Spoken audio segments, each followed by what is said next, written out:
नमस्कार दोस्तों, मैं मनोज कुमार और आप देख रहे हैं माउ 24 न्यूज। इस समय चर्चाओं का विषय चल रहा है और सारी पार्टियां अपने अपने विधानसभाओं में और तमाम प्रत्याशियों की घोषणा करते जा रही है, जिसमें बहुजन समाज पार्टी मऊ जनपद में भी अपने प्रत्याशी घोषणा कर दिया और धीरे धीरे घोषणा कर रही है और अपना कार्यक्रम को लेकर के तमाम मुद्दों को लेकर के जिसका तो हम बात करना कर चाहेंगे। शरद चंद्र जी, सर हमारे चैनल में सबसे पहले आपका स्वागत है। बहुत बहुत धन्यवाद माननीय पत्रकार महोदय। सर, तो जिस तरह से चंद्रशेखर आजाद जी रावण कह रहे हैं कि अगर समाजवादी पार्टी से 2-4 सीटों को लिए भी बसपा को खत्म करने के लिए जो 4 सीटों के भी अगर गठबंधन करना पड़े तो हम गठबंधन करेंगे। देखिए, सबसे बड़ी समस्या तो ये है कि जो लोग किसी दूसरे को खत्म करने की बात करते हैं वो पहले खुद के अस्तित्व के बारे में सोच लें।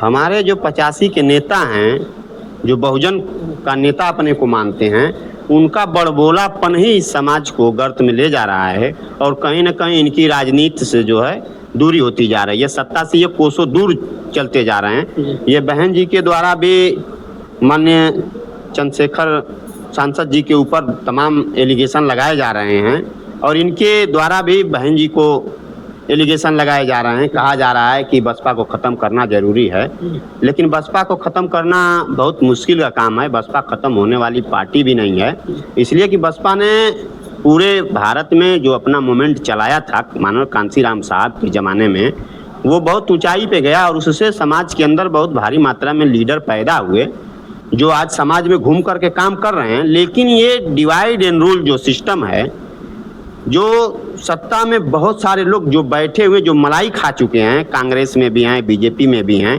उनके द्वारा जो षड्यंत्र किया जाता है, इस षड्यंत्र को समझने में हमारे बहुजन के नेता नाकाम लोग हैं और ये इस षड्यंत्र को समझ नहीं पाते हैं, इसलिए ये एकजुट नहीं हो पाते हैं। यदि एकजुट हो जाएं तो भारत की सत्ता पे बहुजनों का राज होगा और बहुजनों की शासन सत्ता होगी। तो चंद्रशेखर जी का ये जो बयान है, इसकी मैं भर्त्सना करता हूँ, इसकी निंदा करता हूँ। ऐसा बयान उनको नहीं देना चाहिए। तो ये कह रहे हैं कि जब तक बसपा खत्म नहीं होगी तब तक हमारी पार्टी आएगी नहीं।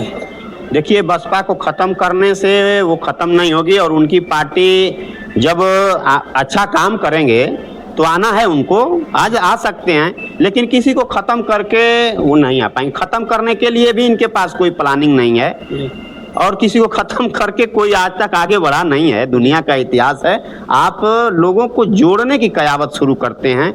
यदि सारे 85 के दल एक होकर के काम करें तब जाकर के इनका भला होगा और समाज का भला होगा। और जो जनता 85 की वो त्राहिमाम कर रही है और इनके तरफ देख रही है, लेकिन इन लोगों का जो दिमाग है वो बिल्कुल सनकी हो चुका है उलझुल बयान दे करके। और ये लोग विपक्ष को, जो लोग सत्ता में बैठे हुए हैं, उनको और ये मजबूत करने का काम कर रहे हैं। इनके जो भी बयान आ रहे हैं, ये सारे के सारे बयान षड्यंत्रकारियों द्वारा षड्यंत्र करके इनको बुलवाने पे मजबूर किया जा रहा है और इस बात को ये समझने में कोसों दूर है, नाकाम लोग हैं ये। तो क्या लगता है कि चंद्रशेखर रावण को बुलवाया जा रहा है ऐसे कर करके? देखिए, बिल्कुल बुलवाया जा रहा है, बहन जी से भी बुलवाया जा रहा है। इन लोगों को आपस में लड़ाने की कोई ना कोई, देखिए, कोई अपने से कुछ होता नहीं, करना पड़ता है। मैं मान लीजिए अपने घर से कहीं चल के जाता हूं तो मुझको जाना पड़ता है, तब होता है। कारण होता है, किसी न किसी मकसद के पीछे कारण होता है और उस कारण को लोग समझ नहीं पाते हैं कि किस वजह से ऐसा हो रहा है। हमें बहन जी से भी सीखने की जरूरत है, चंद्रशेखर को भी सीखने की जरूरत है, बहन जी को भी सीखने की जरूरत है। चाहे भले आप लोग बहुत बड़े नेता हैं, लेकिन आज जनता आपके ऊपर आस लगाए हुए बैठी है कि कहीं ना कहीं हमारे जो अगुआ हैं वो हमको इस दलदल से निकालेंगे, इस त्रासदी से निकालेंगे, इस जुमलेबाजी सरकारों से हमको बचाएंगे, हमको रोजगार दिलवाएंगे, हमारे हक और अधिकार की लड़ाई लड़ेंगे। लेकिन ये लोग बिल्कुल नाकाम दिखते नजर आ रहे हैं। इनको बाइकाट करना चाहिए और 85 के जो प्रखर नेता लोग हैं, जिनके अंदर समझ है, मानव कांसीराम साहब का जिनके अंदर मोमेंट है, उनके साथ लोगों को भारी मात्रा में जुड़ जाना चाहिए। अब तो सर, हम आपसे जानने की कोशिश करेंगे कि जिस तरह से आप कह रहे हैं कि 85 के लोग को जुड़ना चाहिए, तो जिस तरह से एक दूसरे पे एक बयानबाजी, तो क्या लगता है कि आने वाले दलित समाज जो है आने वाले समय में क्या किस तरह से आगे बढ़ेगा, किस तरह से सरकार बनाने की कोशिश करेंगे लोग? देखिए, दलित समाज को आगे बढ़ने के लिए संविधान में बहुत सारे अधिकार मिले हुए हैं और दलित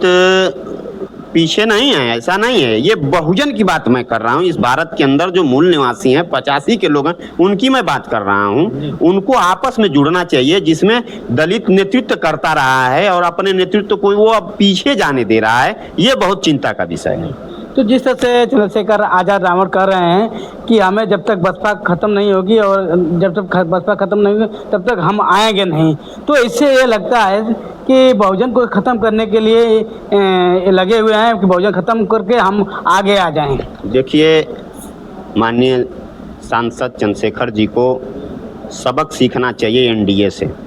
एनडीए में बहुत सारे घटक दल जो हैं वो जुड़ करके सरकार बना रहे हैं। यदि देखा जाए तो उस शासन सत्ता में जो बैठे हुए लोग हैं वो इस कदर से धर्म और जाति को बढ़ावा देकर के आपस में लड़वा करके अपने मकसद में कामयाब हो जाते हैं। इन लोगों से उनसे इनको सीखना चाहिए, सबक लेना चाहिए। एनडीए आज जो है पूरे भारत में अपना परचम लहरा रही है, तो उसके पीछे का मकसद क्या है? जोड़ने का मसाला उनके पास है। इन लोगों के पास जोड़ने का मसाला है नहीं, और तोड़ने की बात 24 घंटा ये लोग करते रहते हैं। चाहे वो सपा के लोग हैं, बसपा के लोग हैं या आज़ाद समाज पार्टी के लोग हैं, इनके अंदर कोई भी मैनिफेस्टो नहीं है समाज को जोड़ने का, जिससे समाज जुड़ सके। आप भी प्रत्याशी रहे हैं पिछले चुनाव में, तो कैसी रहेगी तैयारी आपकी? देखिए, तैयारी जैसी पार्टी निर्धारित करेगी वैसी तैयारी रहेगी। अभी हम लोग पार्टी के गाइडलाइन को फॉलो कर रहे हैं। अभी हम समाज को जगाने में लगे हुए हैं। कोई बहुत ज़रूरी नहीं कि हम चुनाव में आएँ, लेकिन हो सकता है अगर पार्टी विश्वास करेगी तो आ भी सकते हैं। चैनल को समय देने के लिए धन्यवाद। धन्यवाद बहुत बहुत आपको भी और आपके दर्शकों को भी। तो आप जान चुके होंगे, भैया बता रहे थे कि दोनों पार्टियों को एक बन करके, यानी 85 को बता रहे थे, 85 को लोगों को एक बन करके रहना पड़ेगा, तभी सत्ता हासिल हो सकती है और भाजपा हार सकती है। तो इनकी बातों से कितना सहमत है? अन्य खबरों के लिए मऊ 24 न्यूज़ और फेसबुक पर मनोज कुमार और मऊ 24 न्यूज़ पर भी सारे कर पा सकते हैं। तब तक के लिए धन्यवाद।